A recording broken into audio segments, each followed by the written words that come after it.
O que você está prestes a ler não é uma simples exposição teológica, é uma reconstrução investigativa que conecta tradições judaicas antigas, textos apócrifos, referências bíblicas e interpretações escatológicas que, quando reunidas, revelam um padrão inquietante. Parte dos anjos que transgrediram os limites estabelecidos pela criação não apenas caiu, foi confinada, e esse confinamento pode estar ligado a locais específicos, dimensões ocultas e eventos futuros ainda não plenamente compreendidos. Este documento concentra-se nos 5 eixos mais controversos da tradição: o Monte Hermon como ponto de queda e possível selo, o Tártaro como prisão dimensional, a hipótese de encarceramento subterrâneo, a libertação futura desses seres e a possibilidade de que sua prisão não seja geográfica, mas interdimensional. A investigação começa no norte da antiga terra de Israel, em uma montanha que atravessa séculos de tradição e simbolismo, o Monte Hermon. Segundo o livro de Enoque, foi ali que 200 vigilantes desceram e fizeram um juramento coletivo para executar seu plano, unir-se às mulheres humanas e gerar descendência híbrida. O texto não trata o evento como alegoria, mas como ato deliberado salado por pacto. Hermon, cujo nome está associado a anátema ou juramento, torna-se o epicentro simbólico e espiritual da transgressão. Não é apenas o local da descida, é o ponto onde a fronteira entre o celestial e o terreno foi violada. Alguns intérpretes antigos sugerem que o próprio local foi marcado espiritualmente como testemunha da rebelião. Mas há algo ainda mais intrigante. Se o Monte Hermon foi o ponto de entrada, poderia também estar relacionado ao ponto de confinamento. O livro de Enoque descreve que os anjos foram levados a vales profundos da terra, acorrentados sob colinas e montanhas, até o dia do julgamento. Embora o texto não diga explicitamente que o encarceramento ocorreu sob o próprio Hermon, a associação geográfica permanece forte nas tradições posteriores. A ideia de uma prisão abaixo da superfície terrestre não é exclusiva de Enoque. No Novo Testamento, encontramos uma palavra singular, usada para descrever o destino dos anjos que pecaram. Foram lançados no Tártaro. Essa referência aparece em linguagem que remete ao mais profundo abismo conhecido na cultura grega. O uso desse termo é extraordinário, pois não era comum na literatura judaica. A palavra Tártaro indica profundidade extrema, um nível inferior até mesmo ao reino dos mortos. A escolha dessa terminologia sugere que o autor estava tentando comunicar algo além da simples ideia de punição. Estava apontando para confinamento no nível mais profundo da realidade espiritual. Quando cruzamos isso com a Epístola de Judas, encontramos a declaração de que certos anjos estão presos em correntes eternas sob trevas até o julgamento final. O vocabulário reforça a noção de detenção preventiva, não destruição imediata, a espera, a custódia, a tempo determinado.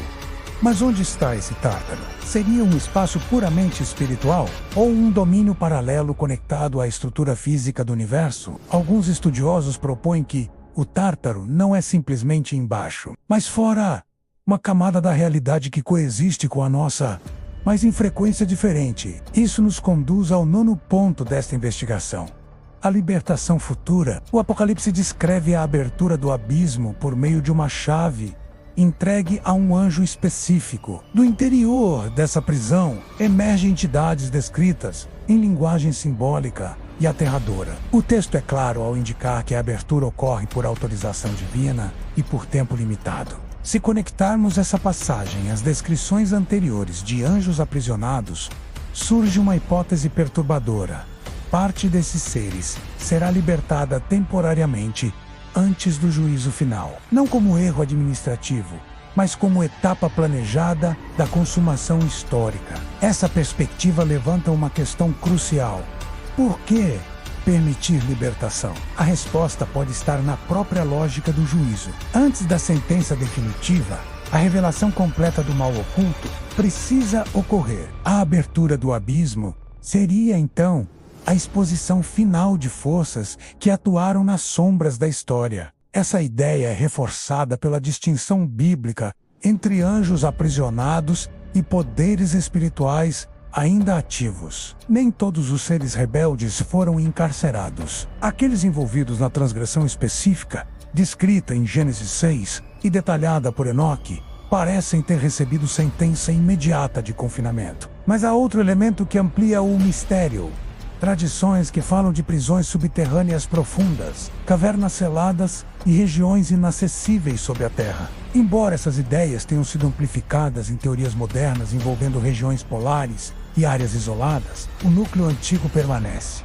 A associação entre profundidade geológica e confinamento espiritual. A linguagem bíblica frequentemente associa julgamento a profundezas, poços e abismos. Isso não prova localização física literal, mas revela um padrão simbólico consistente.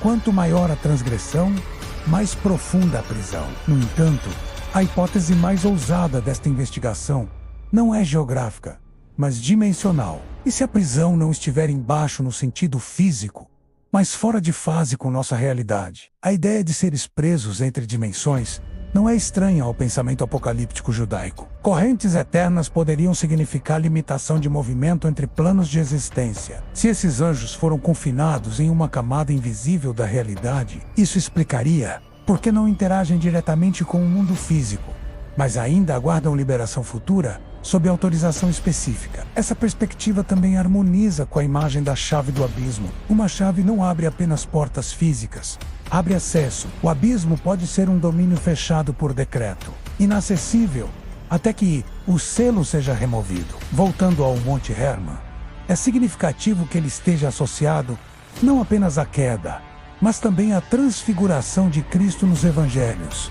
Segundo algumas tradições, o mesmo local ligado à descida dos vigilantes torna-se cenário de revelação divina. Essa inversão simbólica sugere que o ponto da rebelião também é ponto de reafirmação da autoridade celestial. A investigação então se expande para o conceito de selos. Se certos anjos estão presos até o dia do grande juízo, isso implica cronograma. O encarceramento não é indefinido, é temporário até a audiência final. A abertura do abismo no Apocalipse ocorre dentro de sequência específica de eventos. Nada é acidental. Isso indica que a prisão faz parte de um plano maior, não apenas resposta improvisada à rebelião. É importante notar que os textos nunca descrevem tentativa humana de libertar esses seres. A autoridade sobre a prisão é exclusivamente divina. Isso sugere que quaisquer teorias modernas que atribuem controle humano sobre tais entidades extrapolam o escopo textual. O que permanece sólido dentro da investigação é o seguinte padrão. 1. Houve transgressão angelical ligada à humanidade. 2. Houve geração de corrupção generalizada. 3. Houve julgamento imediato. 4. Houve encarceramento em abismo ou tártaro. 5. A promessa de julgamento final. 6. A possível libertação temporária antes da sentença definitiva. A força dessa narrativa está na coerência entre textos separados por séculos. O livro de Enoque fornece detalhes narrativos. Judas confirma encarceramento. Apocalipse projeta abertura futura. Quando lidos isoladamente, cada texto parece fragmentado.